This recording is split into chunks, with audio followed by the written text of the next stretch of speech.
বাংলাদেশের একটি গবেষণা বলছে বাংলাদেশে ডায়াবেটিসে আক্রান্তের সংখ্যা 1,31,00,000। যদিও বিশেষজ্ঞরা দাবি করে থাকেন এই সংখ্যা আরও অনেক বেশি।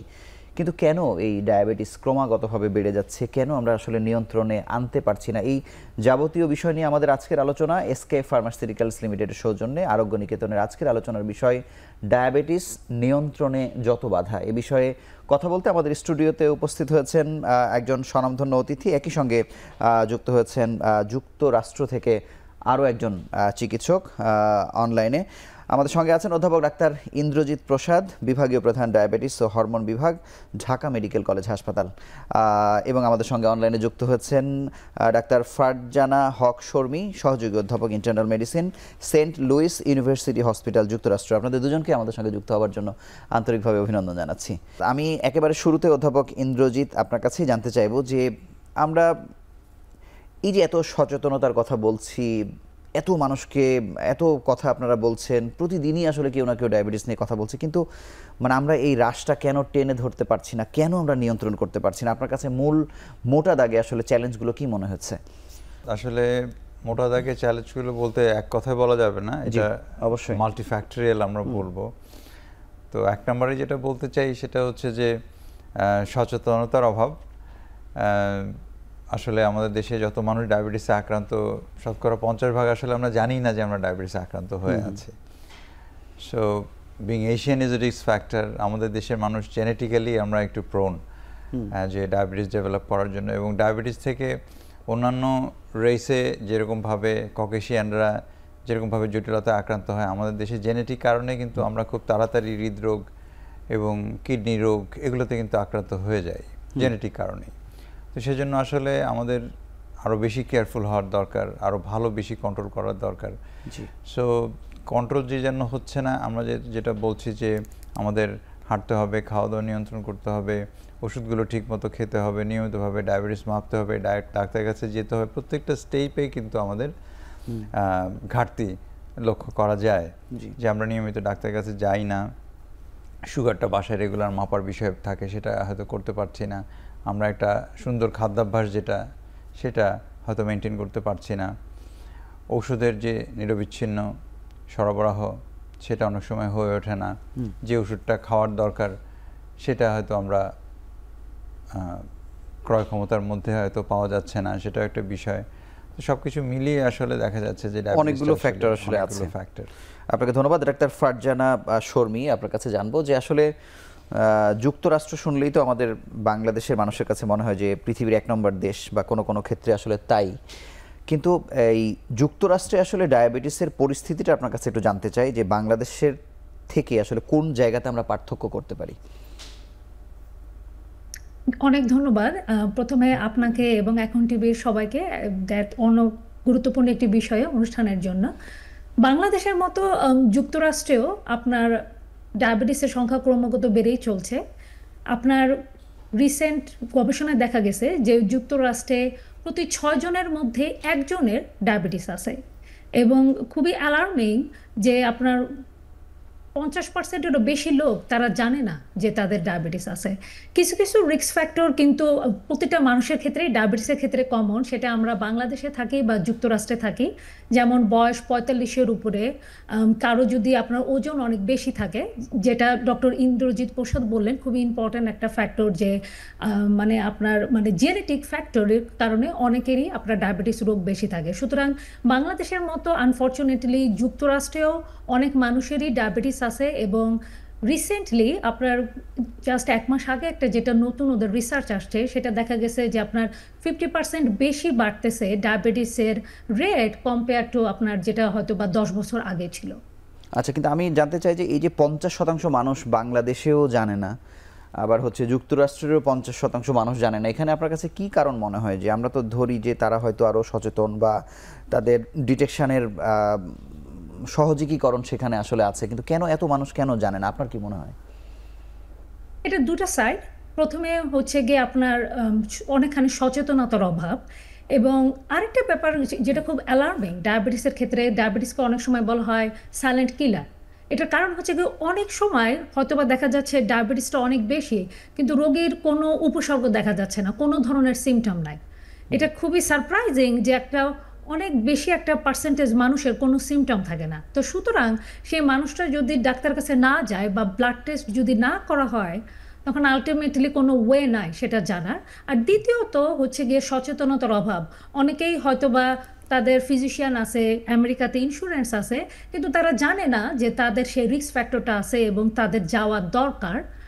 সুতরাং এই দুটো আমি বলবো বিগেস্ট কারণ। একটা হচ্ছে গিয়ে সচেতনতার অভাব, আরেকটা হচ্ছে গিয়ে আপনার মানে যেহেতু সিমটমটা সবার একরকম হয় না, এই দুটা আপনার বিগেস্ট কারণ, যেটা কারণে মানে লো ডিটেকশন রেট। ওকে, আপনাকে ধন্যবাদ। আমি অধ্যাপক ইন্দ্রজিৎ প্রসাদ আপনার কাছে জানবো যে এই যে 50% মানুষ যারা জানছে না এবং যারা জানে, মানে এখানে কি তাদের কোনো ইকোনমিক কন্ডিশন বা আসলে কোন শ্রেণীর মানুষ, এগুলো কি কখনো আপনারা আসলে দেখতে পেয়েছেন কিনা বাংলাদেশের ক্ষেত্রে?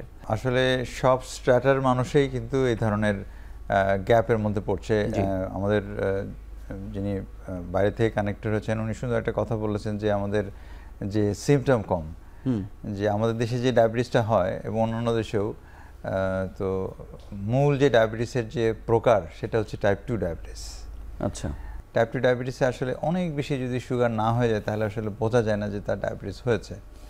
তো শতকরা 95% মানুষই কিন্তু এই টাইপ 2 ডায়াবেটিসে আক্রান্ত।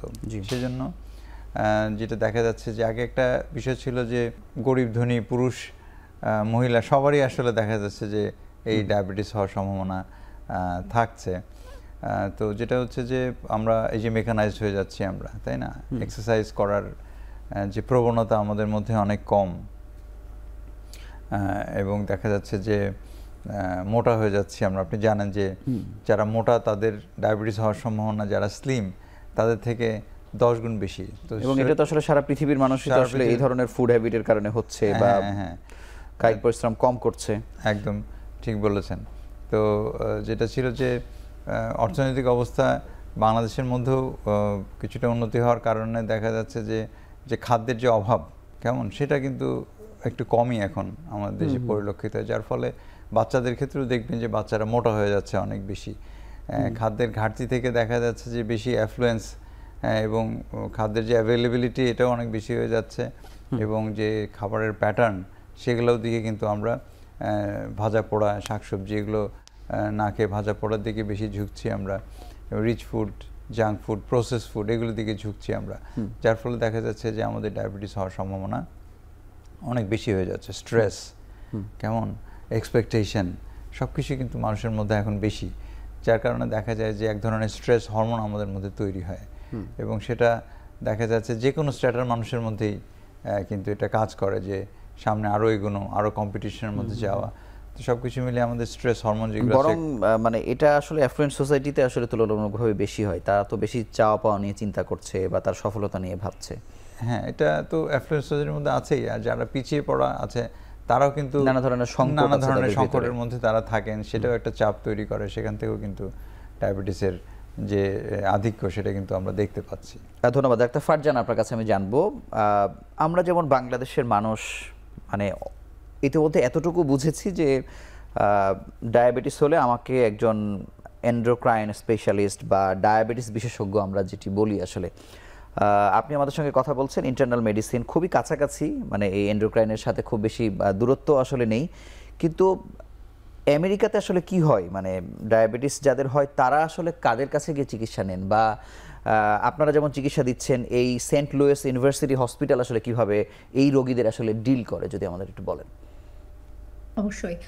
সেন্ট লুইস ইউনিভার্সিটি হচ্ছে গিয়ে যেমন ধরেন আমাদের বাংলাদেশে বঙ্গবন্ধু শেখ মুজিবুর রহমান মানে একটা বিগ একাডেমিক ইনস্টিটিউশন।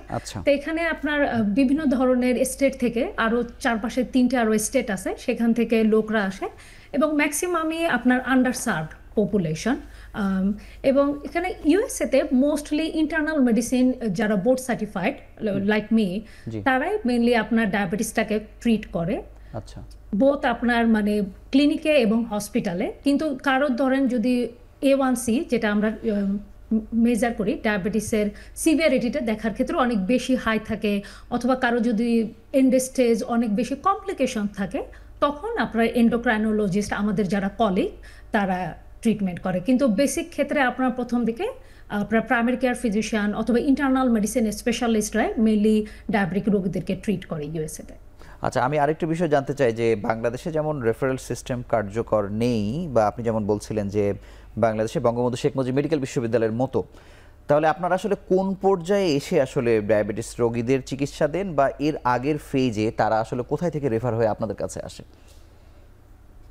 আপনার ইউএসএ তে যেহেতু এটা একটা ডেভেলপড কান্ট্রি, জি। এটা আপনার অলমোস্ট সব জায়গাতেই ওদের একটা মানে অ্যাটলিস্ট আর্জেন্ট কেয়ার ক্লিনিক বা আপনার কমিউনিটি হসপিটাল, যেটা ধরেন আমাদের বাংলাদেশে যেটা ছোট ক্লিনিক, ওরকম একটা অ্যাক্সেস থাকে। তার কারণে আপনার যে কোনো রোগীরা আপনার ব্লাড টেস্টের মাধ্যমে যদি করে তখন তারা জানতে পারে, এবং তাদের যে ফিজিশিয়ান, তাদের ধরেন বড় একাডেমিক ইনস্টিটিউশনে আসা লাগে না, ওখানকার যে ফিজিশিয়ান তারা তাদেরকে ওই ট্রিটমেন্টটা দিতে পারে। সুতরাং আপনার মানে একটা গ্রাসরুট লেভেলে তাদের সেই হেলথ কেয়ার সিস্টেমটা আছে অলরেডি এস্টাবলিশড, যেখানে তারা ব্লাড টেস্ট করতে পারে এবং আপনার ট্রিটমেন্ট নিতে পারে। তাহলে এখানে কিন্তু আপনার কাছে বা আপনার হাসপাতালে যে রোগীরা আসলে আসছে, তারা কোন স্টেজে, কোন পর্যায়ে রোগীদেরকে আসলে আপনারা ডিল করছেন? এখানে আপনার দুই ধরনেরই, যেমন ধরেন কিছু রোগী আসে যে যারা আশেপাশে থাকে তারা হয়তো বা আসতেছে, এবং কিছু আমরা অনেক রোগী পাই যারা আপনার বিভিন্ন গ্রাম থেকে আসতেছে, তাদের অ্যাডভান্স লেভেল। ফর এক্সাম্পল, আজকে আমি যখন হসপিটালে কাজ করছি, আমার কাছে মনে হয় না যে আমার এমন কোনো রোগী ছিল না যে তার ডায়াবেটিস নাই। হয়তোবা সে অন্য কোনো বড় একটা কমপ্লেন নিয়ে আসছে, কিন্তু দেখা গেছে যে তার মানে ডায়াবেটিসটা খুবই কমন একটা মানে তার সমস্যা। অনেকগুলো মানে সমস্যার মধ্যে এটি আসলে কমনলি আসলে আছে। আপনাকে খুবই ধন্যবাদ। অধ্যাপক ইন্দ্রজিৎ প্রসাদ, আপনার কাছে জানবো যে এই লক্ষণ যে আসলে নাই আমরা বলছি, বা নীরব ঘাতক আমরা বলছি, অনেক অনেক রোগের ক্ষেত্রে এরকম আসলে বলি যে জানাই যায় না, তারপরেও আসলে জানা যাওয়ার ক্ষেত্রে একেবারে প্রাথমিক পর্যায়ে বা প্রি ডায়াবেটিক পর্যায়ে আসলে যারা আছে, তাদের আসলে কোন ধরনের লক্ষণগুলো আসলে খুব সহজেই জানা যায় বা বুঝতে পারে? প্রি ডায়াবেটিসে আসলে as a matter of fact কোনো সিমটম আসলে থাকে না। প্রি ডায়াবেটিস একেবারেই সুগার খালি পেটে 6 থেকে 7-এর মধ্যে, আর ভরা পেটে 7.8 থেকে 11-এর মধ্যে, এখানে আসলে সিমটম হওয়ার কথা না। তো প্রি ডায়াবেটিস এটা হচ্ছে যে স্ক্রিনিং করতে গিয়ে ধরা পড়ে, কারো ফ্যামিলিতে আছে, অথবা উনি একটা সার্জারি করবেন, অথবা বিদেশে যাবেন, নতুন একটা চাকরিতে ঢুকেছেন, তখন দেখা যায় যে স্ক্রিনিং করতে গিয়ে খালি পেটে গ্লুকোজ খেয়ে 2 ঘন্টা পরে ডায়াবেটিস চেক করতে গিয়ে প্রি ডায়াবেটিস স্টেজটা আসলে ধরা পড়ে। তো এখানে তেমন কোনো সিমটম আসলে থাকে না, কিন্তু তারপরেও যখন সুগার আস্তে আস্তে বাড়তে থাকে, দেখা যায় যে একটা পেশেন্ট খুব উইকনেস লাগে। আর আরেকটু সুগার যখন বাড়ে তখন ক্লাসিক্যাল সিমটম আমরা বলে থাকি 3টা, যে ঘন ঘন পেশাব হবে, বেশি বেশি পিপাসা লাগবে, আর ওজন কমে যাবে। এটা হচ্ছে যে একদম ক্লাসিক্যাল সিমটম। এই 3টার মধ্যে যে কোনো একটা যদি থাকে তাহলে কিন্তু আমরা বলি যে অবশ্যই আপনার সুগার চেক করা উচিত। আর এই সিমটমগুলো এত কম, সেজন্য আমরা বলি যে পিরিয়ডিক্যালি যাদের বংশে ডায়াবেটিস আছে, অথবা ওজন স্বাভাবিক থেকে বেশি, 40 বছর পার হয়ে গেছে, কেমন আগে তার প্রেগনেন্সিতে ডায়াবেটিস ছিল, এই ধরনের যারা হাই রিস্ক গ্রুপ আছেন, হ্যাঁ, যারা রাতে ঘুমের মধ্যে নাক ডাকেন, তো এই ধরনের যারা হাই রিস্ক গ্রুপ আছেন, ডায়াবেটিস হওয়ার সম্ভাবনা বেশি, ওজন উচ্চতার অনুপাতটা বেশি, একটু ভুঁড়িটা বেশি, সেন্ট্রাল ওবেসিটি যেটাকে আমরা বলি, এই ধরনের যদি সিমটম থাকে তাহলে আমরা বলি যে স্ক্রিনিং করে ফেলার জন্য, এবং আর্লি ডিটেকশন, যেটা আমরা বলছি যে জটিলতা প্রিভেনশনের জন্য। অনেক পেশেন্ট আপনি দেখবেন যে তাদের সিমটম নাই, কিন্তু হঠাৎ একটা স্ট্রোক নিয়ে আসছে, তখন সুগার চেক করে দেখা গেলো তার তো ডায়াবেটিস 22, HbA1c করে দেখা গেলো HbA1c ভেরি হাই, তার মানে অ্যাটলিস্ট 3 মাস আগে থেকে তার ডায়াবেটিস হয়েছে, কিন্তু সিমটম পাচ্ছে না, কিন্তু উনি প্রেজেন্ট করেছেনই হচ্ছে জটিলতা নিয়ে। তার মানে ডায়াবেটিস 3 মাস, 6 মাস, 1 বছর, 5 বছর থাকার পরও তার কোনো সিমটম নাই।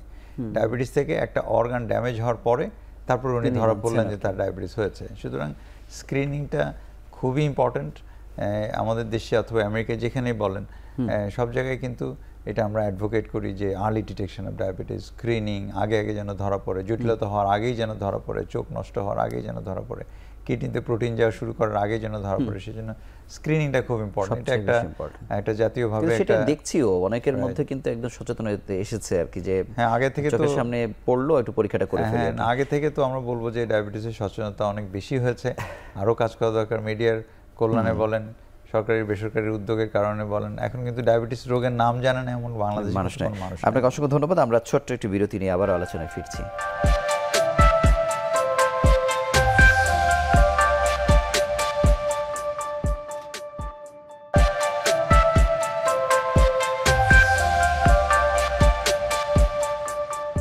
ডাক্তার ফারজান, আপনার কাছে জানবো যে বাংলাদেশে ডায়াবেটিস নিয়ন্ত্রণের ক্ষেত্রে অনেকগুলো বাধার মধ্যে একটি হচ্ছে ফাইন্যান্সিয়াল কন্ডিশন, যে কারণে আসলে ট্রিটমেন্ট নিতে পারে না বা নিতে চাইলেও একটা সময় ড্রপ আউট হয়ে যায়। আমেরিকায় আসলে যারা ডায়াবেটিস আক্রান্ত তাদের চিকিৎসার ভার আসলে কারা বহন করে? আনফর্চুনেটলি ফিনান্সিয়াল ব্যারিয়ার আপনার বাংলাদেশেও প্রিভ্যালেন্ট, ইউএসএতেও প্রিভ্যালেন্ট, কিন্তু কিছু গোষ্ঠীর লোক ইউএসএতে, যেমন কারো যদি বয়স 65-র উপরে থাকে এবং কারো যদি ডিসএবিলিটি থাকে, তখন সেই সব স্পেসিফিক লোকগুলা কিছু কভারেজ পায়। কিন্তু আমি আপনার অনেক রোগীকেই দেখছি যে যাদের হাতে হয়তোবা মানে $1 নাই ওষুধ কেনার মতো, সেটা হয়তোবা বাংলাদেশের থেকে আমাদের কাছে খুব খুব সারপ্রাইজিং মনে হতে পারে যে ইউএস এর মতো জায়গা থেকে কেন ওদের কাছে টাকা নাই। বাট ফিনান্সিয়াল আপনার ব্যারিয়ারটা ইউএসএতেও অনেক প্রিভ্যালেন্ট, এবং ডেফিনেটলি আপনার ইউএসএতে ওষুধের প্রাইস বাংলাদেশ থেকে অনেক বেশি। আচ্ছা, আমি আরেকটি বিষয় জানতে চাই যে ডায়াবেটিস নিয়ে সারা পৃথিবীতে তো নানা ধরনের গবেষণা আসলে হচ্ছে, একদম আপডেটেড কি আপনার কাছে আছে আমাদের জানার মতো? খুবই গুরুত্বপূর্ণ একটা প্রশ্ন, আমি আপনার সাথে শেয়ার করি।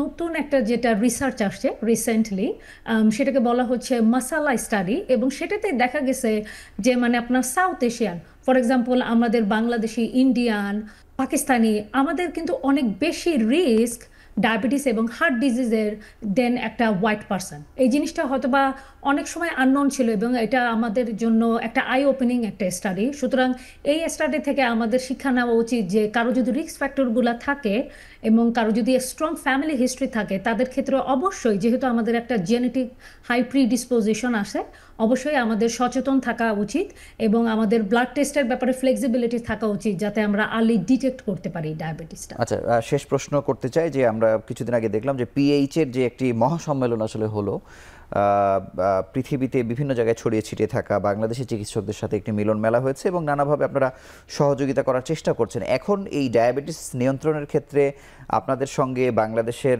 এন্ডোক্রাইন সোসাইটি বা অন্য চিকিৎসক বা কিভাবে আসলে কোলাবোরেশনটা হচ্ছে?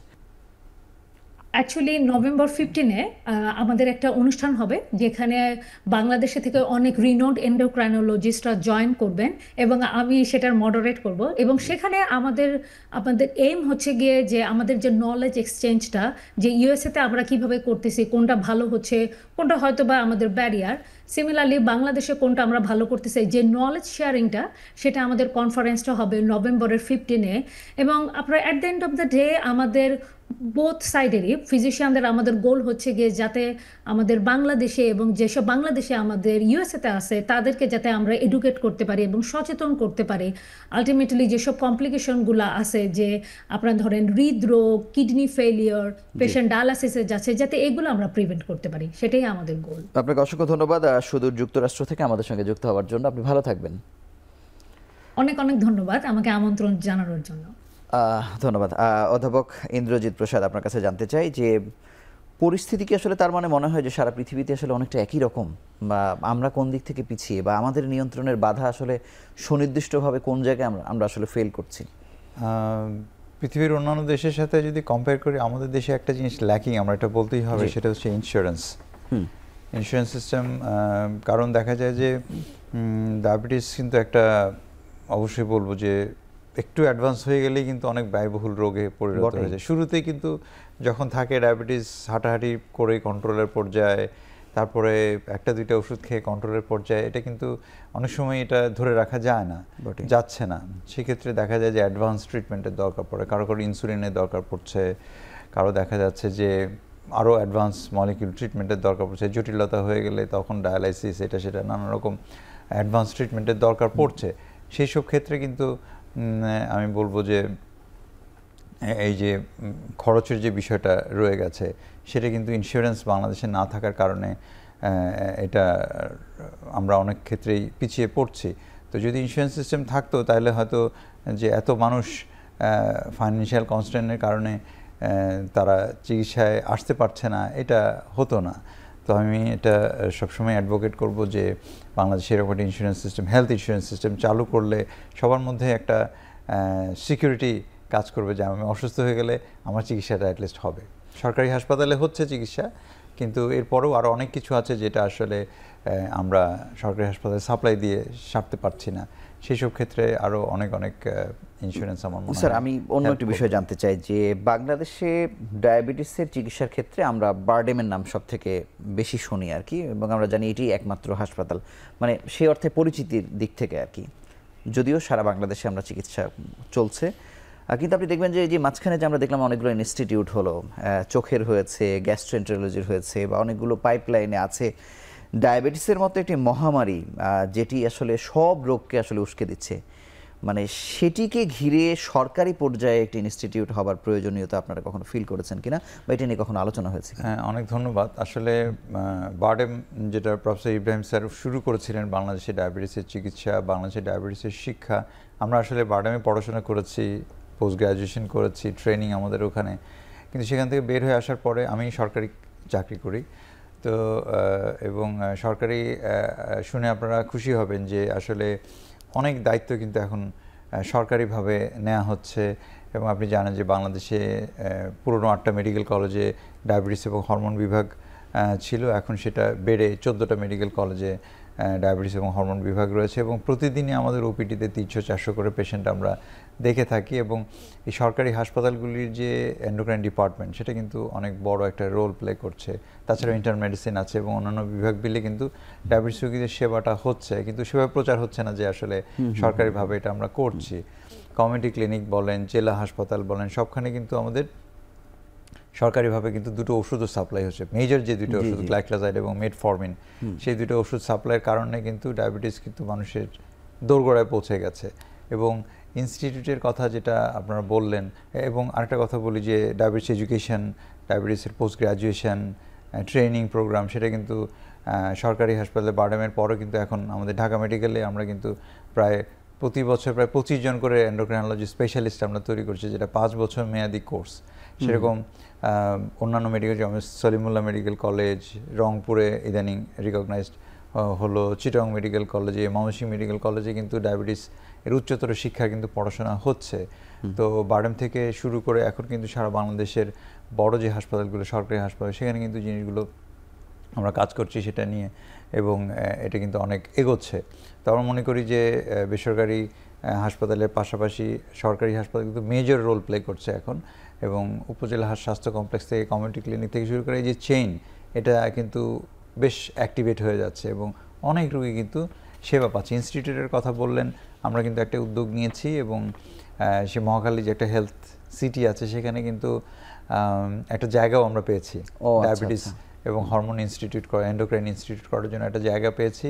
সেটার একটা স্ট্রাকচারও মডেলও আমরা ওখানে কতগুলো এরকম ইনস্টিটিউট হওয়ার কথা আছে? এরকম রিউমাটোলজি, প্যাথোলজি ইনস্টিটিউট, আচ্ছা, ইমিউনোলজিক্যাল ইনস্টিটিউট, এবং এরকম অনেকগুলো ইনস্টিটিউট যেটা এখন পর্যন্ত বাংলাদেশে এস্টাবলিশ হয় নাই, সেখানে কিন্তু হিউজ একটা জায়গা আছে। আচ্ছা, মহাখালী যে সরদি মহাখালী যে ওই কমপ্লেক্সটা জুড়ে, বুঝতে পেরেছি কেমন?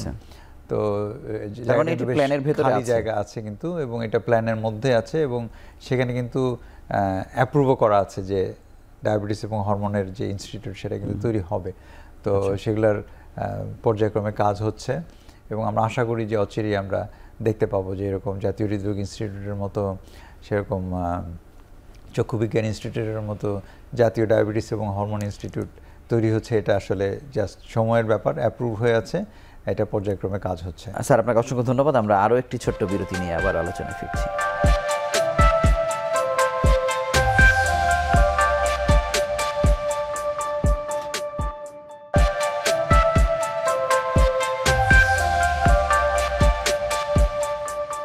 স্যার, আমরা অনেক রোগের ক্ষেত্রে আসলে এই যে বংশের যে প্রভাবের কথা আসলে বলি, ডায়াবেটিসের ক্ষেত্রে মানে এটির পার্সেন্টেজটা আসলে কীরকম, যাদের পরিবারে ডায়াবেটিস হয়ে আছে, পিতার বা দাদার, তারা আসলে কত আগে তাদের পরীক্ষাগুলো আসলে করে ফেলবে? অনেক ধন্যবাদ। আসলে অনেক রোগে কিন্তু বংশগতির একটা প্রভাব থাকে, এবং ডায়াবেটিসে এটা খুব প্রকট, আমরা যেটা বলবো যে বংশগতির প্রভাব। যদি আমরা স্ট্যাটিস্টিক্স বলি, সেটা হচ্ছে বাবা মার মধ্যে যদি একজনের ডায়াবেটিস থাকে, তাহলে সন্তানের ডায়াবেটিস হওয়ার সম্ভাবনা কিন্তু 10%। আচ্ছা, আর বাবা মার যদি দুজনেরই থাকে, তাহলে এই সম্ভাবনা কিন্তু 60%-এ উন্নত হয়ে যায়, 60%, হিউজ।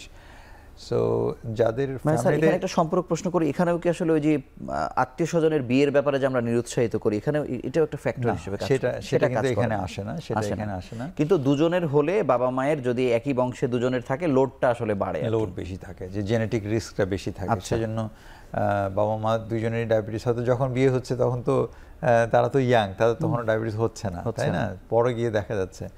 তো সেক্ষেত্রে দেখা যাচ্ছে যে যাদের ফ্যামিলিতে ডায়াবেটিস, স্পেশালি যাদের দুজনেরই ডায়াবেটিস, তাদের আসলে একটা সুযোগ থাকে যে সন্তানদের ডায়াবেটিস প্রিভেনশনের জন্য বাবা মা যদি চেষ্টা করে যে শুরু থেকেই আমি বাচ্চাদের চেষ্টা করলাম, আমাদের যেহেতু দুজনেরই ডায়াবেটিস আছে, আমাদের ফ্যামিলিতে ডায়াবেটিস আছে, তাকে চেষ্টা করলাম যে জাঙ্ক ফুড ফাস্টফুড না খাওয়ানো, তাকে বেশি বেশি এক্সারসাইজের দেয়া, সে যেন মোটা না হয়ে যায়।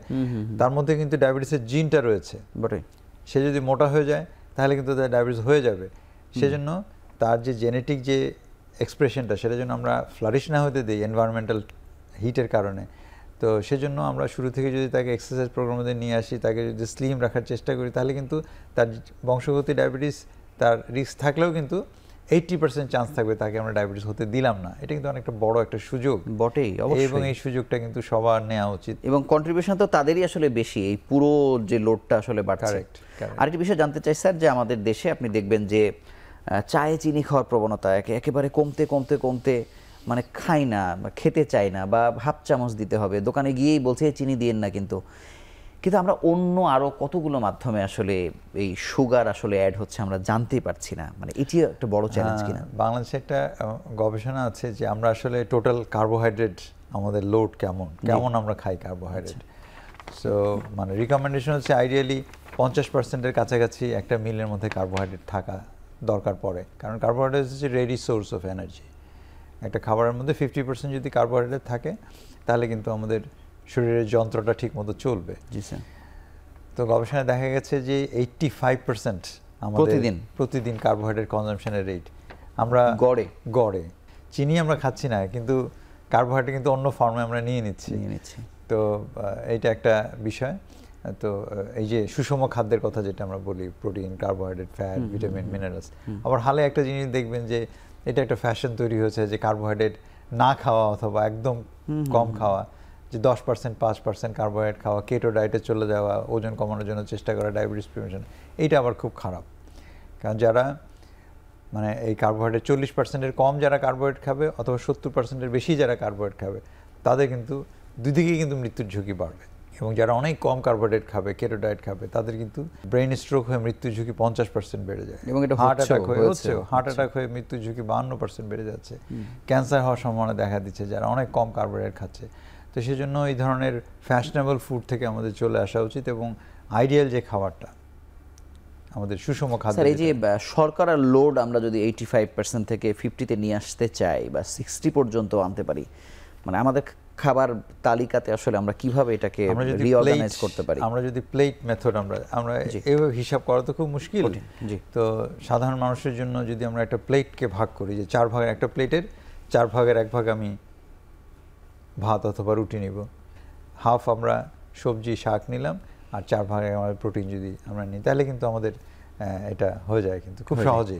স্যার, একটু অন্য প্রসঙ্গে আসতে চাই যে ডায়াবেটিসের ক্ষেত্রে রাষ্ট্রের করণীয় কিন্তু রাষ্ট্র আসলে করছে না বা করতে পারছে না, এই জায়গাগুলো কোথায় কোথায় আপনার মনে হচ্ছে?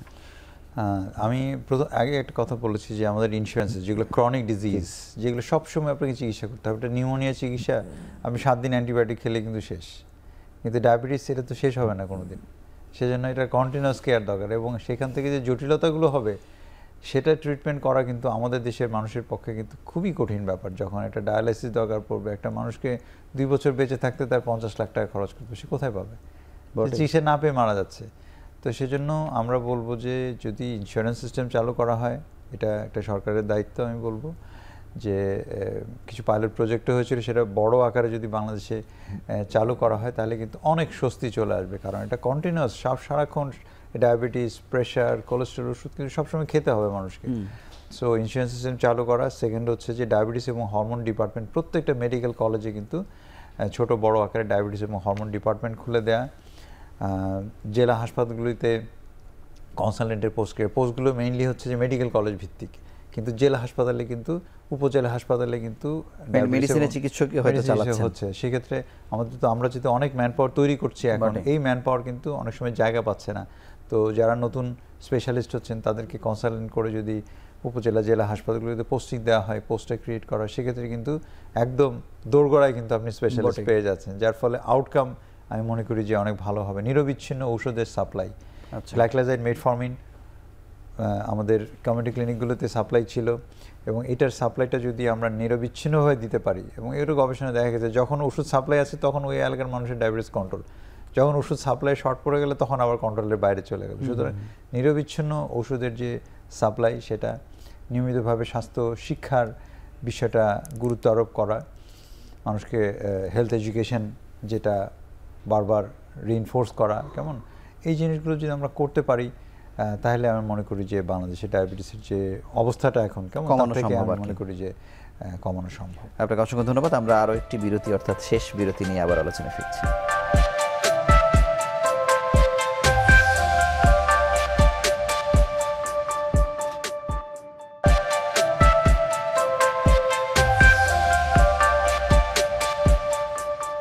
স্যার, এই যে পারিবারিক কারণে বা বংশীয় কারণে ডায়াবেটিস হওয়া এবং পরের যে ফ্যাক্টরগুলো, গর্ভকালীন ডায়াবেটিস বা অন্যান্য যে কারণে আসলে ডায়াবেটিস হয়ে থাকে, মানে কোনটির পরিমাণ আসলে বেশি? গর্ভকালীন ডায়াবেটিস এখন প্রায় 16 থেকে 20% মানুষ যারা গর্ভবতী হচ্ছে তাদের কিন্তু গর্ভকালীন ডায়াবেটিস হয়ে যাচ্ছে। এবং গর্ভকালীন ডায়াবেটিস আসলে টাইপ 2 ডায়াবেটিসেরই একটা এক্সটেনশন আমি বলবো, যদিও এটা ক্লাসিফিকেশনের মধ্যে আলাদাভাবে চলে আসে। তো এটাও কিন্তু খুবই অ্যালার্মিং যে গর্ভকালীন ডায়াবেটিস কিন্তু এরকম, মানে যেখান থেকে সন্তানও এফেক্ট হতে পারে, সেখান থেকে কিন্তু সন্তানের কিন্তু জেনেটিক্যালি সে পেটের মধ্যেই কিন্তু সে ডায়াবেটিস নিয়ে পৃথিবীতে আসছে, ডায়াবেটিস জিনটা তারকে কিন্তু ওরকমভাবে গর্ভকালীন সময়ে মায়ের ডায়াবেটিস হওয়ার কারণে কিন্তু এফেক্টেড হয়ে যাচ্ছে, এবং সে ভূমিষ্ঠ হওয়ার পরে সে যখন অ্যাডাল্ট হবে কেমন তখন কিন্তু তার আর্লি ডায়াবেটিস হওয়ার সম্ভাবনা অনেক বেশি থাকে। এটা একটা জেনেটিক প্রিকন্ডিশনিং হয়ে যায়।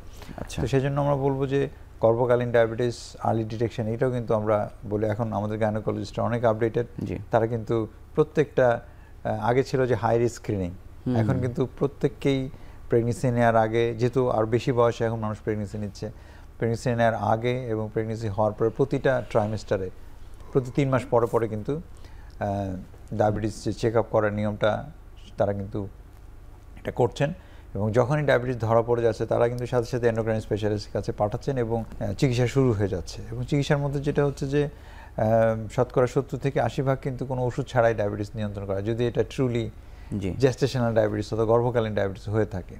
এবং দেখা যায় যে 20 থেকে 30% মানুষকে হয়তো ইনসুলিন দেওয়া লাগে। তো সেই ক্ষেত্রে কিন্তু এটা মেনটেন করা, অ্যাডজাস্ট করা, এটা কিন্তু খুবই ট্রিকি একটা ব্যাপার। সেই জন্য ওনারা আমাদের কাছে রেফার করেন এবং আমরা চেষ্টা করি জিনিসটাকে মেনটেন করার জন্য। তো এটা একটা বড় পোর্শন, আমি মনে করি যে 16 থেকে 20% গর্ভকালীন ডায়াবেটিস কিন্তু হিউজ। এবং ইন্টারেস্টিং হচ্ছে যে এই মায়েরা কিন্তু তাদের 10 থেকে 20 বছরের মধ্যে তারা কিন্তু ফুল ডায়াবেটিসে আবার কনভার্টেড হয়ে যান, কেমন। তো সেই ক্ষেত্রেও যারা গর্ভকালীন ডায়াবেটিস তাদের হাই রিস্ক ধরে ভালো হয়ে যাচ্ছে ডায়াবেটিস, মানে 30%, 40% পেশেন্ট কিন্তু ডায়াবেটিস হচ্ছে না, তারা ডায়াবেটিক হয়ে যাচ্ছে, তারা কিন্তু পরবর্তীতে ডায়াবেটিস হওয়ার জন্য তারা ভেরি হাই রিস্ক গ্রুপের মধ্যে চলে আসে। সুতরাং তাদের যে কেয়ারটা, তাদের যে সচেতন হওয়ার বিষয়টা, যে না আমার যেহেতু একটা হিস্ট্রি আছে, আমার ভবিষ্যতে ডায়াবেটিস হওয়ার সম্ভাবনা খুবই বেশি, সেই জন্য আমি ওজনটা একটু মেনটেন করি, একটু এক্সারসাইজ করি, সেখানেও কিন্তু আমরা অনেক ঘাটতি দেখছি। তারা পারিবারিক কাজে ব্যস্ত হয়ে যাচ্ছে, বাচ্চা দেখাশোনার জন্য ব্যস্ত হয়ে যাচ্ছে, আর এই হেলথের দিকে কিন্তু নজর দিতে পারছে না, যেন ফুল ডায়াবেটিসে কিন্তু কনভার্ট হয়ে যাচ্ছে। আমি মনে করি সেটাও চিন্তা করার বিষয় রয়েছে। স্যার, আমি আরও জানতে চাই যে আমাদের অনুষ্ঠানটি যেমন সহযোগিতা করছে এসকেএফ ফার্মাসিউটিক্যালস, এমন অনেকেই তো আসলে ডায়াবেটিসের ওষুধ আসলে তৈরি করছে। ওই ওষুধের ক্ষেত্রে কার্যকারিতার বিষয়টি কেমন? আমাদের আরও কোনো ওষুধ আসলে আনতে হবে বা তৈরি করতে হবে কিনা, বা দাম কমানোর ক্ষেত্রেও সরকারও আসলে এই ডায়াবেটিস রোগীদের ক্ষেত্রে ওষুধের ক্ষেত্রে কোনো এক্সেমশন দিতে পারে কিনা, বা কোম্পানির আসলে কিছু করার আছে কিনা? অনেক ধন্যবাদ। আসলে যেটা আমরা বলছিলাম যে নিরবিচ্ছিন্ন ওষুধের সাপ্লাই, গবেষণা দেখা গেছে যে যখন নিরবিচ্ছিন্ন ওষুধের সাপ্লাই আসছে, রোগীরা ওষুধ পাচ্ছে, তখন ডায়াবেটিস অনেক ভালো কন্ট্রোল ওই এলাকার মধ্যে। আচ্ছা, তো সেজন্য এটাই গবেষণা থেকে প্রমাণ হয় যে ওষুধের সাপ্লাইটা একটা অনেক বড় একটা ব্যাপার, এবং ওষুধের অ্যাভেলেবিলিটি, রোগী অ্যাক্সেস করতে পারছে, ওষুধ নিতে পারছে। তো সেজন্য হয়তো সবাই সরকারি হাসপাতাল থেকে ওষুধ নিয়ে যাচ্ছে, খাচ্ছে, সব যে পাওয়া যাচ্ছে তাও না, মাত্র 2 রকমের ওষুধ আমরা দিতে পারছি সরকারি হাসপাতাল থেকে সাপ্লাই। তো কোনো কোনো ক্ষেত্রে ইনসুলিন আমরা বড় হাসপাতালগুলিতে অনেক সময় দেওয়া যাচ্ছে। এই যে ঔষধের যে মূল্যমান কেমন, এর যদিও আমাদের আমেরিকান যিনি ফিজিশিয়ান কানেক্ট ছিলেন তিনি বললেন যে আমেরিকা ওষুধের দাম কিন্তু অনেক বেশি, কিন্তু ওই যে ইন্স্যুরেন্স ওনারা পাচ্ছে, হয়তো দেখা যাচ্ছে যে 10 ভাগ 20 ভাগ মূল্য দিয়ে তারা কিন্তু ওষুধটা পেয়ে যাচ্ছে। কিন্তু আমাদের দেশে সিস্টেমটা যদি চালু হতো তাহলে ভালো হতো। আর ক্রনিক ডিজিজ যদিও ওষুধের দাম কম, তারপরেও ফার্মাসিউটিক্যাল কোম্পানির প্রতি আমাদের সবসময় একটা দাবি থাকে যে যেহেতু ক্রনিক ডিজিজ পেশেন্টরা সাফার করছে, আপনারা ওষুধের দাম আরও কমিয়ে নিয়ে আসেন। তো এটা একটা বিষয় রয়েছে। আর কোয়ালিটির ক্ষেত্রে বাংলাদেশের ওষুধের মান কিন্তু অনেক ভালো আমরা বলবো, এবং আপনি শুনে খুশি হবেন যে বাংলাদেশের তৈরি করা, বাংলাদেশের কোম্পানির ওষুধ তৈরি করা কিন্তু পৃথিবীর প্রায় 100টা দেশে রপ্তানি হয় বাংলাদেশে তৈরি করা ওষুধ, মেড ইন বাংলাদেশ। সো বাংলাদেশের ফার্মাসিউটিক্যাল কোম্পানির সক্ষমতা যে কম সেটা কিন্তু নয়। তো আমরা বলবো যে ক্রনিক যে ডিজিজগুলোর ক্ষেত্রে সবসময় যেগুলো ইউজ করতে হবে, এগুলো ওষুধের দামটা একটা সহনীয় পর্যায়ে রাখার জন্য সরকারি আমাদের মেশিনারিজ আছে, ডিজিডি আছে, তারা যে কস্ট অ্যাপ্রুভালের ক্ষেত্রে তাদের একটা ভূমিকা রয়েছে। সেক্ষেত্রে আমাদের রিকোয়েস্ট থাকবে যে যেগুলো ক্রনিক ডিজিজ এবং এটা থেকে অনেক জটিলতা হতে পারে সবসময় ইউজ করতে হবে, সেগুলোর দামটা একটু সহনীয় পর্যায়ে রাখার জন্য আমরা। স্যার আমি শেষ প্রশ্ন হিসেবে জানতে চাই যে এই পুরো লাইফে একেবারে মায়ের গর্ভকালীন সময় থেকে শুরু করে পুরো জীবনে ডায়াবেটিস থেকে নিজেকে দূরে রাখার জন্য কোন কোন ধাপে এসে কি কি আসলে মেজার নেওয়া দরকার স্যার? অনেক ধন্যবাদ। আসলে মায়ের গর্ভকালীন সময় থেকে যদি আমরা বলি যে একটা প্রেগনেন্ট মায়ের কিন্তু ডায়েটারি একটা ইনস্ট্রাকশন থাকে যে উনি কী খাবে, কতটুকু খাবে। তো তার উপরে কিন্তু তার ডিপেন্ড করছে যে যার ওজন নর্মালি বাড়তে হয়, ওজন হ্যাঁ পুরো প্রেগনেন্সিতে 10 থেকে 12 কেজি ওজন বাড়তে হয়, কারো কারো দেখা যায় 20-30 কেজিও বেড়ে যায়। কেমন ডায়াবেটিস ডেভেলপ করছে নতুন করে, যারা আগে থেকে ডায়াবেটিস আছে, কারণ প্রেগনেন্সি হওয়ার আগে থেকে আপনি মেনটেন করতে পারেন। হ্যাঁ, প্রেগনেন্সি হওয়ার আগে থেকে আপনি এক্সারসাইজ করে একটা শেপে আসেন, আইডিয়াল ওয়েটে আসেন, তাহলে কিন্তু আপনার গর্ভকালীন ডায়াবেটিস হওয়ার সম্ভাবনা কমে যাবে। বাচ্চা এক্সপোজ হবে না এই হাই সুগারে, কেমন সেক্ষেত্রে তার যে ভবিষ্যতে ডায়াবেটিস হওয়ার সম্ভাবনা কমে যাবে। বাচ্চা ভূমিষ্ঠ হলো, ভূমিষ্ঠ হওয়ার পর থেকে তাকে যে আমরা ফোর্স ফিডিং যেটা একটা আছে যে আমার বাচ্চা খায় না, কেমন, তো সেক্ষেত্রে তাকে জোর করে খাওয়ানো অথবা তার খিদে না লাগলেও তাকে যে ফোর্স ফিডিং করা, হ্যাঁ সেগুলো আর্টিফিশিয়াল ফুড খাওয়ানো এবং দুধ খাওয়ানো আর কি বিশেষ করে, হ্যাঁ সেটা একটা আছে। তো এক্সক্লুসিভ ব্রেস্ট ফিডিং আমরা বলি যে 6 মাস পর্যন্ত এক্সক্লুসিভ ব্রেস্ট করতেই হবে। কেমন যারা মানে গরুর দুধ খেয়ে এই 6 মাসের মধ্যে খেয়ে ফেলছে তাদের কিন্তু আরেক ধরনের ডায়াবেটিস, টাইপ 1 ডায়াবেটিস হওয়ার সম্ভাবনা কিন্তু বেড়ে যায়। তো টাইপ 1 ডায়াবেটিস প্রিভেনশনের জন্য হলেও কিন্তু আমাদেরকে শিশুরা যদি গরুর দুধ খেয়ে ফেলে এই 6 মাসের মধ্যে তাদের টাইপ 1 ডায়াবেটিস ইমিউনোলজিক্যাল একটা রিঅ্যাকশন হয়, যার ফলে ওই যে 5% ডায়াবেটিস যে টাইপ 1 বাচ্চাদের ডায়াবেটিস, সেখানে কিন্তু এই গরুর দুধের কিন্তু একটা বিরাট একটা ভূমিকা রয়েছে। আচ্ছা, হ্যাঁ কোটার দুধের একটা বিরাট ভূমিকা রয়েছে। সেক্ষেত্রে আমরা বলবো যে এক্সক্লুসিভ ব্রেস্ট ফিডিং এটা মেনটেন করার জন্য বাচ্চার ভালো তো সবাই চায়, আসলে ইনফরমেশনগুলো অনেক কাছে নাই। মা তো বাচ্চার ভালো তো অবশ্যই চাইবে, তাই না, এটা তো কোনো সন্দেহ নাই। সেক্ষেত্রে এই তথ্যটা যদি তার কাছে থাকে যে বাচ্চা যদি 6 মাসের মধ্যে যদি কোটার দুধ খাওয়া তাহলে টাইপ 1 ডায়াবেটিস হওয়ার সম্ভাবনা দেখা দিবে, সেক্ষেত্রে তো মা একটু সচেতন হবে, আরও বেশি সচেতন হবে। তো সেখানে একটা গেল। এবং পাশাপাশি বংশগত সমস্যা যদি থাকে বাবা মায়ের, তাহলে স্ক্রিনিংটা আগে করে ফেলা, স্ক্রিনিংটা আগে করা অন্তত পক্ষে যে কেউ একটা সুস্থ মানুষ যে কোনো বয়সে তো আসলে একবার পরীক্ষা করে নিতেই পারে আসলে। জি, যে কোনো বয়সে পরীক্ষা করে নিতে পারে। এবং পিউবার্টি যখন আসে মানে 10 বছর 12 বছর বয়স থেকেই কিন্তু রিস্কটা কিন্তু ওই যখন বয়ঃসন্ধিটা, হ্যাঁ বয়ঃসন্ধিটা যখন আসে তখনই কিন্তু রিস্কটা চট করে অনেক বেড়ে যায়, কিন্তু রিস্কটা বয়ঃসন্ধি আসার সাথে সাথে। সুতরাং যারা ওবিস বাচ্চা আছে, বয়ঃসন্ধি আসছে, 10 ইয়ার্স ক্রস করছে, অনেক মোটা হলো, 10 বছর বয়সে আমরা চেক করে দেখি ডায়াবেটিস হয়ে গেছে, এমনও দেখে পাই আমরা। সো এই স্ক্রিনিংয়ের ব্যাপারটা নিয়ে আসা, খেলাধুলার মাঠটা এনশিওর করা, তাকে একটু প্রতিদিন খেলতে নিয়ে যাওয়া, কেমন এই স্ক্রিনিং টাইমটা কমে নিয়ে আসা খুবই ইম্পর্টেন্ট। এই স্ক্রিনিং টাইম বেশি হওয়ার কারণে কিন্তু বাচ্চাদের ডায়াবেটিস, একটা গবেষণা করেছি ঢাকা মেডিকেলের আশেপাশে স্কুলের বাচ্চাদেরকে নিয়ে, সেখানে দেখা গেছে যে যারা যত বেশিক্ষণ স্ক্রিনে থাকে, যারা যত বেশি ফাস্টফুডে অ্যাক্সেস থাকে, কেমন, তো আমরা এই গবেষণায় দেখিয়েছি যে তাদের ডায়াবেটিস হওয়ার সম্ভাবনা অনেক বেশি থাকে। এবং প্রায় 20-30% বাচ্চা কিন্তু দেখা যাচ্ছে যারা ওবিস তাদের কিন্তু প্রি ডায়াবেটিস দেখা দিচ্ছে স্কুলের বাচ্চা। আমরা মানে 8 বছর থেকে শুরু করে 14 বছর বাচ্চাদের গবেষণা করেছি, তাতে দেখা গেছে হিউজ। স্যার আমাদের অনুষ্ঠান একেবারে শেষ প্রান্তে, আমরা মোটা দাগে তথ্যগুলো পেয়েছি, আপনাকে অসংখ্য ধন্যবাদ আমাদের সঙ্গে যুক্ত হওয়ার জন্য। আপনাকে অনেক ধন্যবাদ। এখন টেলিভিশন এবং এসকেএফ যারা স্পন্সর করলেন আজকের অনুষ্ঠান, তাদেরকেও অনেক অনেক ধন্যবাদ। ডায়াবেটিস এমন একটি রোগ, জীবনের কোনো না কোনো পর্যায়ে যদি আপনি আক্রান্ত হয়ে যান, আপনি ধরাশায়ী হয়ে যেতে পারেন, প্রাণ নাশ হয়ে যেতে পারে, এবং প্রতি বছর কত মানুষ যে মৃত্যুবরণ করছে এই সংখ্যাটি আমাদের কাছে জানা নেই। তাই একেবারে বিয়ের পরিকল্পনার সময় থেকে শুরু করে একেবারে যতগুলো ধাপ আসলে জীবনের আছে, সন্তান হওয়া, সন্তান ভূমিষ্ঠ হওয়া, বা তারপরে বা হচ্ছে বয়ঃসন্ধিকাল, বা তারপরে আপনার বয়স 30 বা 40 হওয়া, আপনার মাথায় রাখতে হবে যে ডায়াবেটিস যেন আপনার জীবনের মধ্যে কোনোভাবে ঢুকে না যায়। তো সেই প্রত্যাশায় আজকের মতো বিদায় নিচ্ছি। ভালো থাকুন, সুস্থ থাকুন।